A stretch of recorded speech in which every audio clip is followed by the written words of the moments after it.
नमस्कार, मैं हूं कुमार अनिल।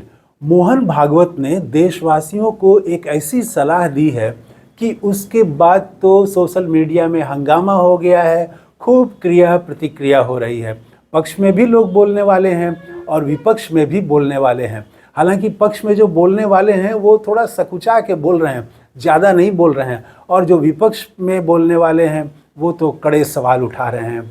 तो उस पर जाने से पहले, और नीतीश कुमार वो उन पर क्या गुजरेगी और वो क्या बोलेंगे, उस पर बात करने से पहले मैं एक सूफ़ी कहानी आपको सुनाना चाहूँगा कि इस दुनिया में असल में सलाह देना सबसे आसान काम है। और लोग समझते हैं कि सलाह देना, हम रोज़ ही सलाह देते हैं। आप गौर करें, अगर आप तो दिन भर में आप कितने सलाह देते हैं अपने बच्चों को, घर में, परिवार में, ऑफिस में, बिजनेस में, हर जगह सलाह हम देते रहते हैं।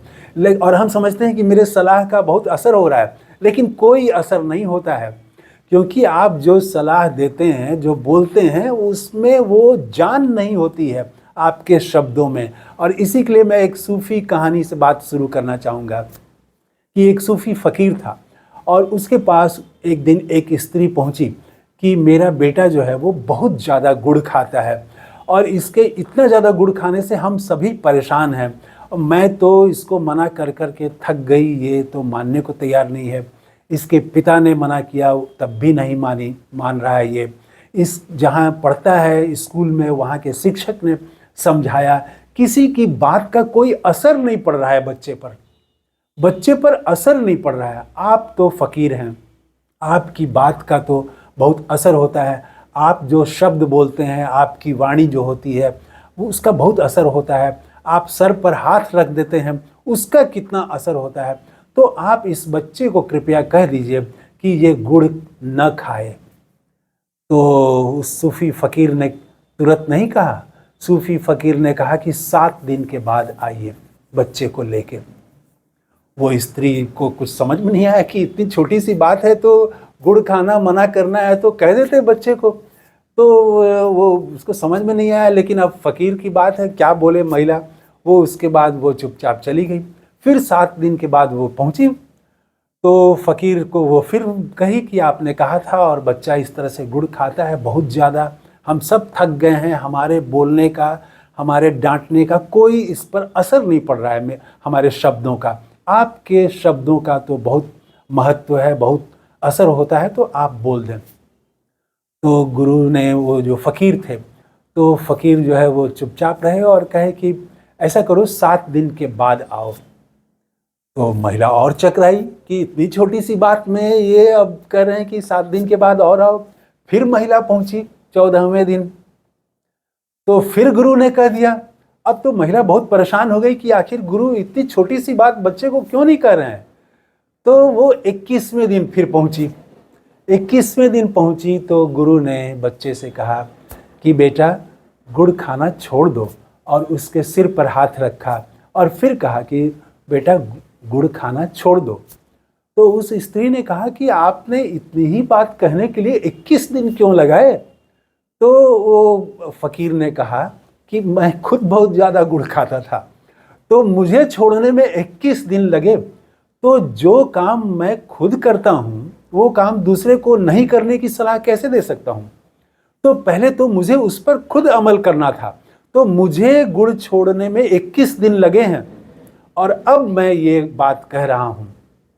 तो सचमुच में तब उस बच्चे पर असर भी हुआ, तुरंत उनकी वाणी का, उनके शब्दों का असर भी हुआ, और बच्चा जो है वो सिर झुका करके उनके सामने सिर झुकाया और कहा कि आज से मैं छोड़ रहा हूँ। और उसके बाद उस बच्चे ने छोड़ दी गुड़ खाना।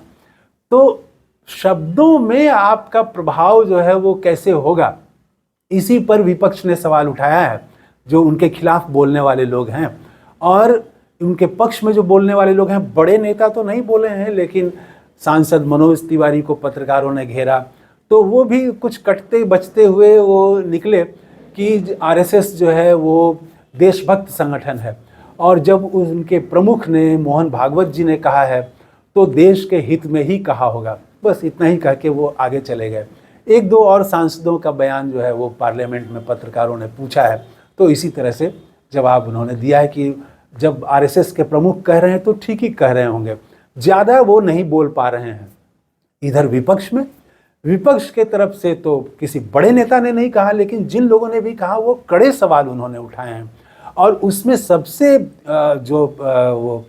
सैद्धांतिक एक सवाल उठाया, वो उत्तर प्रदेश की कांग्रेस की नेता हैं, प्रवक्ता हैं, मोहम्मद शमा। तो उन्होंने, डॉक्टर शमा मोहम्मद, तो इन्होंने कहा कि ये जो आरएसएस के प्रमुख ने कहा है कि 3 बच्चे कम से कम पैदा करें, ये महिलाओं के प्रति उनकी सोच को दर्शाता है। आरएसएस नहीं चाहता है कि महिलाएं आर्थिक रूप से आत्मनिर्भर हो सकें, ये बात उन्होंने कही है।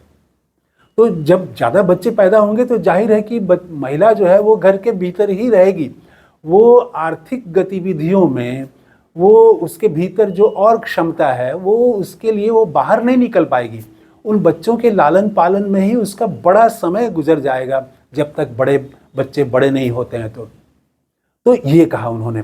रेणुका चौधरी कांग्रेस की सांसद हैं राज्यसभा में, तो उन्होंने कहा कि रेणुका चौधरी ने कहा कि 3 बच्चे पालना कितना कठिन है ये उनको पता नहीं है, और इसके लिए कितना खर्चा आएगा, पढ़ाई लिखाई इलाज, ये उनको पता नहीं है, इसीलिए वो ऐसी बात कर रहे हैं। और कार्तिक पी चिदम्बरम ने कहा कि मैं तो अपने माता पिता की इकलौती संतान हूँ और मुझे भी एक ही संतान है और मुझे इस पर गर्व है, उन्होंने इस तरह से कहा। तो इसके बाद ढेर सारे लोगों ने सवाल उठाए हैं, वो आर्थिक प्रगति के लिए, खुशहाली के लिए सवाल उठाए हैं। और बात नीतीश कुमार की जो मैंने की, नीतीश कुमार इस पर काफ़ी जोर देते रहे हैं। बिहार में जनसंख्या वृद्धि दर काफ़ी थी और उसको वो 2.2 के आसपास लेके आए हैं, और इसके लिए वो विधानसभा में उन्होंने कई बार कहा भी है, और वो दावा करते हैं कि महिलाओं को जो शिक्षा पर जोर दिया, महिलाओं की शिक्षा पर, स्कूली बच्चियों के लिए उन्होंने साइकिल योजना शुरू की, तो स्कूल में बच्चियों का प्रवेश शुरू हुआ, इंटर तक की पढ़ाई फ्री कर दी, अब तो ग्रेजुएशन तक की पढ़ाई फ्री है। तो ये स्कूल में इतनी सुविधा देने से बच्चियों में पढ़ाई लिखाई शुरू हुई, वो कॉलेज जाने लगी, और तब जब उनका विवाह होता है तो वो विवाह होने पर वो ज़्यादा बच्चे वो पैदा नहीं करती हैं, वो तब परिवार को नियोजित करती हैं, परिवार को कैसे अच्छे तरीके से हम संचालित कर सकें, उतनी ही संतान पैदा करती हैं, और इस तरह से प्रजनन दर वो जो है वो बिहार में घटा है।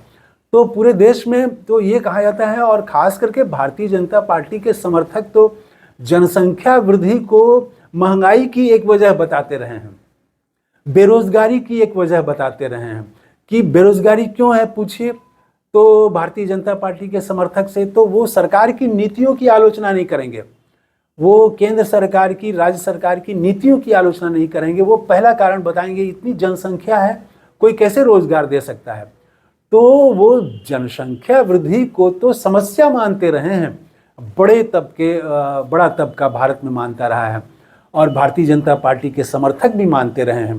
तो वहाँ पर ये सलाह उनकी कैसे मानी जाएगी, मेरी तो समझ में नहीं आ रहा है।